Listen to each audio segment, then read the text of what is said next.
नमस्ते दोस्तों। एक जस्ट ब्रीफ इंट्रोडक्शन देता हूँ कि हम करने क्या वाले हैं। तो एक शॉर्ट टर्म न्यूमेटिक कोर्स हम बना रहे हैं जिसमें न्यूमेटिक का एप्लीकेशन कहाँ पे होता है, न्यूमेटिक में क्या क्या कंपोनेंट्स यूज होते हैं, उनको सर्किट डायग्राम में कैसे यूज करते हैं, वो सब चीज़ें हम लोग सीखने वाले हैं। ज़्यादा बड़ी वीडियो नहीं बनाऊंगा, एक छोटे 10-10 मिनट की पीपीटी बेस्ड वीडियो बनाऊंगा जिससे आपको सीखने में आसानी होगी। तो ये वीडियो किसके लिए यूज़फुल है? तो जिसके सिलेबस में न्यूमेटिक्स है या इलेक्ट्रोन्यूमेटिक्स है, मैकेट्रॉनिक्स जो सीख रहा है उसके लिए, या फिर जो मैकेनिकल का बंदा है जिसको न्यूमेटिक में इंटरेस्ट है, वो ये सब वीडियोस देख सकता है। पहले तो क्वेश्चन है ना कि न्यूमेटिक्स क्या है, व्हाट इज न्यूमेटिक्स। तो न्यूमेटिक्स जो है उसमें से न्यूमा जो वर्ड है, ये न्यूमा एक ग्रीक वर्ड है और ये ग्रीक वर्ड न्यूमा स्टैंड करता है एयर। एयर मतलब हवा, न्यूमा मतलब क्या होता है, हवा। तो उसके मुताबिक न्यूमेटिक्स क्या होता है कि स्टडी और सब्जेक्ट डील्स विथ न्यूमा compress air is called as pneumatics. मतलब जो सब्जेक्ट कॉम्प्रेस एयर के साथ डील करता है उस सब्जेक्ट को हम न्यूमेटिक्स बोलते हैं। या फिर जो मशीन या इक्विपमेंट जिसमें कॉम्प्रेस एयर का इस्तेमाल किया जाता है उस सिस्टम को या उस मशीनरी को हम न्यूमेटिक्स बोलेंगे। ठीक है। टेक्निकली देखा जाए तो उसका एक्सप्लेनेशन ऐसे दिया है कि mechanism which use air pressure to apply mechanical force and displacement is called as pneumatic. जो भी मैकेनिज्म हो जिसमें फोर्स ट्रांसमिट करने के लिए, किसी चीज को डिस्प्लेस करने के लिए, एक जगह से दूसरी जगह पहुंचाने के लिए अगर आप एयर का इस्तेमाल करते हो तो वो मैकेनिज्म न्यूमेटिक्स के अंदर आ जाएगा। तो एप्लीकेशन मतलब हर जगह हम लोग रहते हैं, घूमते हैं, तो वहां पे भी न्यूमेटिक की चीजें है, लेकिन वो हमें कभी पता नहीं रहेगा या हमने देखी रहेंगी। तो वो जनरल एप्लीकेशन हम देख लेंगे कि जनरल आपको एक आइडिया आ जाएगा कि न्यूमेटिक एप्लीकेशन कहाँ पे होता है। तो ये न्यूमेटिक चेयर है या न्यूमेटिक क्वेश्चनिंग चेयर है, ये तो हर ऑफिस में हम लोग यूज करते हैं, लेकिन हमने इस पे गौर नहीं किया होगा कि ये जो अप एंड डाउन होता है तो उसमें सिलेंडर्स रहते हैं और वो सिलेंडर्स में क्या होता है, एयर फिल होता है। जस्ट वहां पे एक लॉकिंग नॉब आता है, जस्ट उसको प्रेस कर दो, ऊपर उठाओगे तो अंदर एयर फिल हो जाएगा और नॉब को छोड़ दो तो वहां पे ही वो एयर को क्या कर देता है, लॉक कर देता है और उसी हाइट पे आपकी चेयर जो है वो फिक्स हो जाती है। अगर चेयर को नीचे करना है वापस नॉब ओपन कर दो, चेयर को नीचे शिफ्ट कर दो, मतलब अंदर जो एयर है वो एटमॉस्फेयर में एक्सेप्ट कर देगी और फिर वो उसी हाइट पे रहेगी। तो ये न्यूमेटिक चेयर है, इसके कुशनिंग के लिए आप एयर का इस्तेमाल करते हो, इसलिए इसको न्यूमेटिक चेयर या न्यूमेटिक कुशनिंग चेयर भी बोलते हैं। दूसरा एप्लीकेशन देखो दोस्तों, जैसे डेंटिस्ट के पास तो लोग गए रहेंगे, तो ये डेंटिस्ट जो ड्रिल यूज करता है टूथिंग का, मतलब रूट कैनलिंग के लिए, तो ये जो ड्रिल भी है ना आपका, न्यूमेटिक पे काम करता है। और न्यूमेटिक कहाँ पे यूज होता है कि जहाँ पे स्पीड ज़्यादा हो, और ये डेंटिस्ट ड्रिल का स्पीड भी बहुत ज़्यादा रहता है। तो ऑलमोस्ट अगर एक देखा जाए तो मिनिमम से मिनिमम 40,000 आरपीएम रहता है और मैक्सिमम देखा जाए तो अबव 1 लाख आरपीएम इतना इसका स्पीड रहता है। तो डेंटिस्ट ड्रिल भी एक जनरल न्यूमेटिक एप्लीकेशन होता है। और भी है देखो दोस्तों, ये न्यूमेटिक जैक हैमर है। जैसे रोड में आपने देखा होगा कि कंस्ट्रक्शन के कामों में जब भी कंक्रीट को ब्रेक करना रहता है तो ये जैक हैमर का यूज होता है। तो ये जैक हैमर भी जो है वो न्यूमेटिक से चलती है। तो जनरल एप्लीकेशन तो आपने देख लिया। अभी ये न्यूमेटिक जनरल एप्लीकेशन में तो यूज होता है, लेकिन इंडस्ट्री में मास अमाउंट में भी न्यूमेटिक्स यूज होता है। तो वो कहाँ कहाँ यूज होता है वो हम आगे देखेंगे। जस्ट एक वीडियो है, इलेक्ट्रॉनिक रिलेटेड वीडियो है, तो ये देख लेते हैं और उसमें ये देखते हैं कि न्यूमेटिक का एप्लीकेशन कैसे हो। तो ये जैसे आपको पता रहेगा कि एक पीसीबी है और हर जगह जैसे कोई भी इलेक्ट्रॉनिक गैजेट में पीसीबी यूज होता है तो उसके ऊपर आपके रजिस्टर रखते हैं, कैपेसिटर रखते हैं, इंसुलेटर रखते हैं, और से इलेक्ट्रॉनिक कंपोनेंट को हम फिट करते हैं। लेकिन मैन्युअली करना जाए तो उसमें बहुत टाइम लगता है और उतना प्रिसिशन मिलता नहीं है। तो ये एक स्विच की मशीन है जिसको हम चिप शूटर भी कहते हैं। और ये क्या करता है, तो जहाँ जहाँ हमने प्रोग्रामेबल मशीन है, एक प्रोग्राम किया जाता है, उस प्रोग्राम के हिसाब से कंपोनेंट लिफ्ट करके उसी जगह पे प्लेस करने का काम ये मशीन करता है। तो ये जस्ट हम देख लेते हैं, और ये न्यूमेटिक पे काम करता है। तो लीनियर मोटर ड्राइव यूज होता है इसमें, वैक्यूम से लिफ्ट करता है और फिर उसको प्रॉपर जगह पे जाके प्लेस करता है। तो बहुत प्रिसाइज मशीन है और अपकमिंग टेक्नोलॉजी है ये।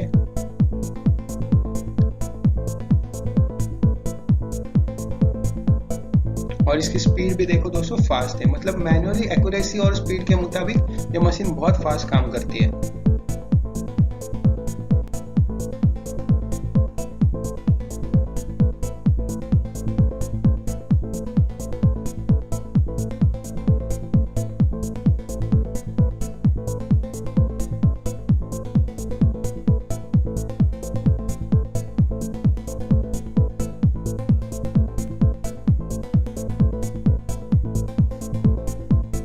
तो ये आपका पीसीबी पे सब कंपोनेंट उसने माउंट कर दिए और पीसीबी आगे चला गया। तो ऐसा भी न्यूमेटिक का एप्लीकेशन होता है दोस्तों। आगे और भी देखेंगे कि न्यूमेटिक का एप्लीकेशन कहाँ पे होता है। तो जैसे ये देखो, ये फूड फैक्ट्री में भी न्यूमेटिक का एप्लीकेशन बहुत जगह किया जाता है। एक केक आइसिंग के लिए जो मशीन यूज होती है, वो देखो बटन प्रेस करने के बाद वो रोटेट होने लगते हैं, मतलब रोटरी एक्चुएटर है, न्यूमेटिक की वजह से होता है। ये जैसे एप्पल को पिक करने के लिए, उसको कट करने के लिए जो एक्चुएटर्स ऊपर आपको दिख रहे रहेंगे जो मूव हो रहे हैं, वो भी न्यूमेटिक एक्चुएटर्स ही है।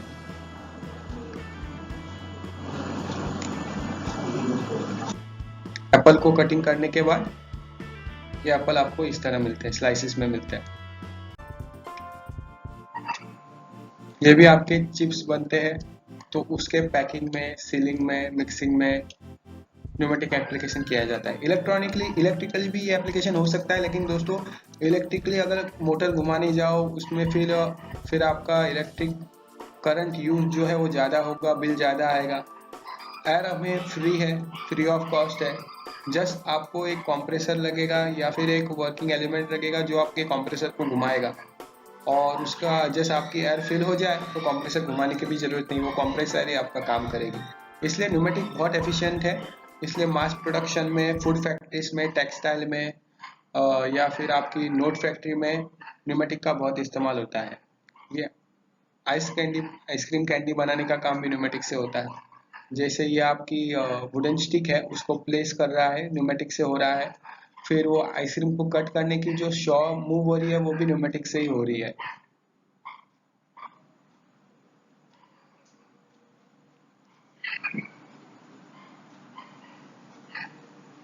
तो ऑटोमेटिक डीप हो रहा है, उसको लिफ्ट किया जा रहा है, तो बेसिकली न्यूमेटिक एप्लीकेशन ही है। ये सब एडवांस मैकेनिज्म है जो आज इंडस्ट्री में यूज हो रहे हैं, जिसके वजह से ह्यूमन एफिशिएंसी काम कम हो रही है और आपको ज़्यादा ताकत लगानी नहीं मिलती, कम टाइम में ज़्यादा आउटपुट मिलता है। ये पैकिंग करने का काम है, बहुत आसानी से हो सकता है। ठीक है? तो ये हमने एप्लीकेशन देख लिया कि न्यूमेटिक कहाँ पे इस्तेमाल होता है। आगे देखते हैं एडवांटेजेस क्या है कि क्यों न्यूमेटिक को ज़्यादा प्रिस्क्राइब किया जाता है यूज़ करने में। तो फर्स्ट एडवांटेज है अवेलेबिलिटी। हमें एयर बहुत मात्रा में अवेलेबल है, कहाँ पे भी जाओ आपको एयर मिलेगा। Air is practically available everywhere in unlimited quantity. जितना आपको एयर चाहिए उतना एयर मिलेगा। उसको आपको जस्ट प्रेशर क्रिएट करना है उस एयर के ऊपर, और वो प्रेशराइज एयर को स्टोर करके रखो और फिर आप उसको यूज कर सकते हो किसी भी मैकेनिकल कंपोनेंट को मूव करने के लिए। ठीक है। तो दूसरा एडवांटेज क्या है, transport. Compressor can be easily transported over long distances. मतलब आप एयर को कंप्रेस कर दो, वो एयर को आप लॉन्ग डिस्टेंस पे ट्रांसपोर्ट कर सकते हो।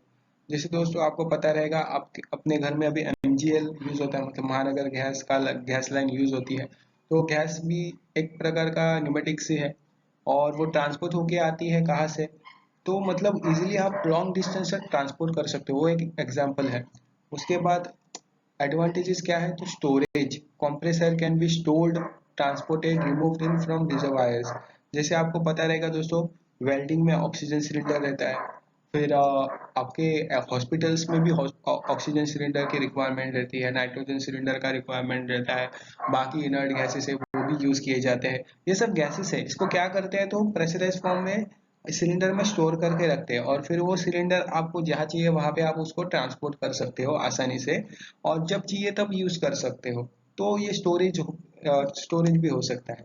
उसके बाद एक टेम्परेचर, जैसे आपको पता रहेगा दोस्तों कि एटमॉस्फेयर में कांस्टेंट टेम्परेचर नहीं रहता, टेम्परेचर चेंज होते रहता है, कभी टेम्परेचर बढ़ जाता है, कभी कम हो जाता है। तो लेकिन ये न्यूमेटिक्स में या फिर ये कंप्रेस एयर पे इस टेम्परेचर का इतना असर नहीं होता। तो ये भी इसका एक एडवांटेजेस है। उसके बाद दोस्तों क्या एडवांटेज है तो explosion proof, no risk of explosion और फायर। मतलब जैसे न्यूमेटिक कंपोनेंट या न्यूमेटिक मशीनरी जहाँ पे यूज हो रहा है, तो वहाँ पे समझो अगर एयर लीक हो जाए और उधर समझो कोई इंफ्लेमेबल मटेरियल है, तो वो फायर कैच नहीं करेगा क्योंकि एयर है। ओके, तो इसके लिए एक्सप्लोजन प्रूफ है ये। उसके बाद है cleanliness, unlubricated compressed air is clean. मतलब जो कंप्रेस एयर में लुब्रिकेशन नहीं होता, वो एयर का हमेशा क्लीन रहती है और लीकेज होने के बाद वहां पे गंदगी नहीं जाती। लुब्रिकेटेड एयर कम जगह पे यूज होता है, जैसे जहाँ पे आपके पिस्टन ज्यादा कंपोनेंट है और पिस्टन की स्पीड भी ज्यादा है, और उसका वायर कम करने के लिए हम लुब्रिकेटर का इस्तेमाल करते हैं, जिसमें small amount of lubricant he use किया जाता है, मैक्सिमम नहीं। लेकिन अगर समझो वहां पे अगर सक्शन बढ़ गया और लुब्रिकेशन वहां पे समझो ऑयल ज्यादा खींच लिया, तो वहां पे चांसेस है कि क्लीनलीनेस नहीं हो सकता। आगे एडवांटेज है कंपोनेंट्स। तो ऑपरेटिंग कंपोनेंट जो न्यूमेटिक में यूज करते हैं उसकी डिजाइन एकदम सिंपल रहती है, कंस्ट्रक्शन में भी इजी रहते हैं, लाइट इन वेट रहते हैं। तो ये भी एक इसका एडवांटेज है। उसके बाद स्पीड, न्यूमेटिक सिस्टम की स्पीड बहुत ज़्यादा रहती है दोस्तों, जहाँ पे ज़्यादा स्पीड की बात आती है वहाँ आप न्यूमेटिक सिस्टम को ही देखते हो, और जहाँ पे ज़्यादा वेट कैरी करने की बात आती है वहाँ पे आप हाइड्रोलिक सिस्टम को प्रेफरेंस देते हो। न्यूमेटिक सिस्टम ज़्यादा से ज़्यादा स्पीड चाहिए तो आप न्यूमेटिक सिस्टम को प्रेफरेंस दोगे। उसके बाद दोस्तों और एक एडवांटेज है overload safe, over operating component और ओवरलोड सेफ। मतलब जो न्यूमेटिक सिस्टम में ऑपरेटिंग कंपोनेंट यूज करते हैं वो ओवरलोड सेफ है, मतलब कभी भी अगर कंपोनेंट का लोड बढ़ जाए तो वहां पे कोई एक्सीडेंट नहीं होता। न्यूमेटिक सिस्टम के दोस्तों एडवांटेजेस थे, वैसे ही कुछ डिसएडवांटेजेस भी है। तो वो क्या डिसएडवांटेजेस है वो हम देखते हैं। तो पहला डिसएडवांटेज है प्रिपरेशन।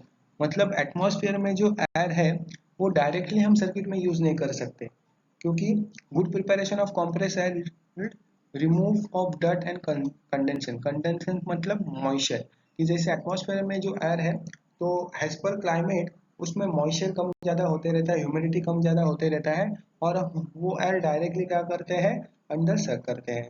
तो हमें वो डायरेक्टली एयर हम पिस्टन को सप्लाई नहीं कर सकते या सर्किट के अंदर सप्लाई नहीं कर सकते, क्योंकि आप हमारे जो कंपोनेंट है वो मेटल के बने रहते हैं, उसमें रबर सील्स लेते हैं। तो अगर मॉइस्चर चला गया वो रबर सील बिटर हो जाएगा, टूट जाएगा, वहां से लीकेज चालू हो जाएगा। आपके कंपोनेंट में समझो अगर मॉइस्चर पकड़ लिया तो वहां पे रस्ट पकड़ लेगा और फिर वो कंपोनेंट खराब हो जाएंगे। तो हमको एयर को क्या करना है प्रिपेयर करना है। तो प्रिपेयर कैसे करोगे, तो वहां पे आपको एयर फिल्टर लगाना पड़ेगा, और फिर एयर फिल्टर से उस एयर में जो मॉइस्चर है उसको एब्जॉर्ब करना पड़ेगा, वाटर सेपरेटर लगाना पड़ेगा, उसमें जो वाटर आ रहा है उसको एब्जॉर्ब करके बाहर निकालना पड़ेगा, और क्लीन और ड्राई एयर ही आपको सर्किट में सप्लाई करना पड़ेगा। मतलब आप एयर डायरेक्टली सप्लाई नहीं कर सकते, उसको प्रॉपर प्रिपरेशन करने की जरूरत है। उसके बाद दोस्तों आता है compression, it is not always possible to achieve constant actuator speed. तो कॉम्प्रेशन करने के बाद हम उसको स्टोर करके रखते हैं, और जैसे न्यूमेटिक एक्चुएटर की स्पीड ज़्यादा रहती है तो एक कंस्टेंट स्पीड हमें न्यूमेटिक्स में नहीं मिलती, कभी स्पीड में फ्लक्चुएशन होते रहता है। तो ये भी एक डिसएडवांटेजेस है। उसके बाद है फोर्स रिक्वायरमेंट, कि मतलब हम हैवी वेट कैरी करने के लिए न्यूमेटिक का इस्तेमाल कर नहीं सकते, क्योंकि एयर जो आपकी जो रहती है वो कैसी है कंप्रेसेबल है, तो वो कंप्रेस हो जाएगी, ज़्यादा से ज़्यादा लोड कैरी नहीं कर पाएगी। तो उसके लिए ये इसका बड़ा डिसएडवांटेजेस है। तो नॉर्मल क्या बोला है कि compress air is only economically until a certain level of force, मतलब सर्टेन फोर्स तक ही आप इस कंप्रेसर का इस्तेमाल कर सकते हो, based on the standard pressure level of 6 to 7 bar, 6 to 7 बार या 6 to 8 बार का ही आप इस्तेमाल करके मशीनरी यूज कर सकते हो। उससे ज़्यादा वो लोड कैरी नहीं कर पाता। The maximum force is between 40,000 to 50,000 Newton depending on the air travel and speed. कितना एयर ट्रेवल हो रहा है और एयर की स्पीड कितनी है उस पर डिपेंडेंट करता है, लेकिन यही रेंज रहती है। उसके बाद उसका और एक डिसएडवांटेज है noise level. The compressed air preparation compressor is loud as well as the exhaust air at the component, उसका भी नॉइज आता है। मतलब जहाँ पे कॉम्प्रेस एयर को कॉम्प्रेस किया जाता है वो कॉम्प्रेसर जब ऑपरेशन करता है तो उसका नॉइज भी बहुत रहता है। और उसी तरह जैसे कॉम्प्रेस एयर वॉल से हम लोग क्या करते हैं एटमॉस्फेयर में भेज देते हैं तो उसका भी नॉइज बहुत रहता है। At that time an number of valve circuit में कनेक्ट रहते हैं तो उन सब वॉल से क्या होता है गैस एग्जॉस्ट होती रहती है, तो वहाँ पे नॉइज लेवल ज़्यादा रहता है। ये एक बड़ा डिसएडवांटेज है न्यूमेटिक सिस्टम का। थैंक यू दोस्तों। इस प्रेजेंटेशन में हमने देखा जस्ट इंट्रोडक्शन ही देखा है कि न्यूमेटिक सिस्टम काम कैसे करता है, लेकिन आगे जाके आगे की प्रेजेंटेशन में हम देखेंगे कि न्यूमेटिक सिस्टम का एक स्ट्रक्चर कैसे रहता है, हम सर्किट कैसे बनता है और फिर उसमें क्या क्या कंपोनेंट यूज होते हैं।